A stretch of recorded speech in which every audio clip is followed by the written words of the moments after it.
Hello friends, आज हम लोग बात करेंगे कि प्रकृति के आधार पर ध्वनि को कितने भागों में बांटा जाता है। प्रकृति के आधार पर ध्वनि को दो भागों में विभक्त किया जाता है। पहला है मूल स्वर, दूसरा संयुक्त स्वर। अब हम जब जानेंगे कि मूल स्वर क्या होते हैं। मूल स्वर वे स्वर होते हैं जिनका उच्चारण एक श्वास में एक ही स्थान से होता है।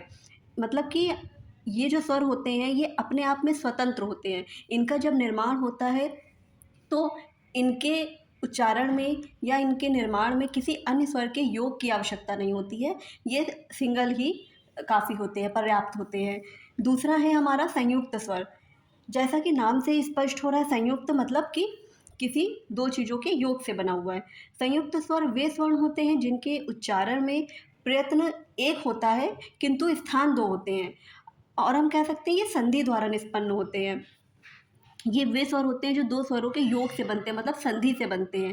जैसे कि आप देख रहे होंगे, इसमें लिखा है बड़ा आ, बड़ी ई, बड़ा ऊ, बड़ा ए ओ औ। तो अगर हम मान लीजिए ए की बात करते हैं, तो अगर आप इसको और विस्तार से जानेंगे तो ए कैसे बनता है, आ धन ई मिला के बनता है ए। ठीक है, तो यही हमारे होते हैं संयुक्त स्वर। जैसे कि इसमें दिया हुआ है, दूसरा हम लेते हैं, नेक्स्ट होता है ओ से ओखली। तो ओ से ओखली हमारा कैसे बनता है, आ धन ऊ को मिला के हमारा बनता है ओ स्वर। तो ये हमारे होते हैं संयुक्त स्वर जो किन्हीं दो स्वरों के योग से बनते हैं।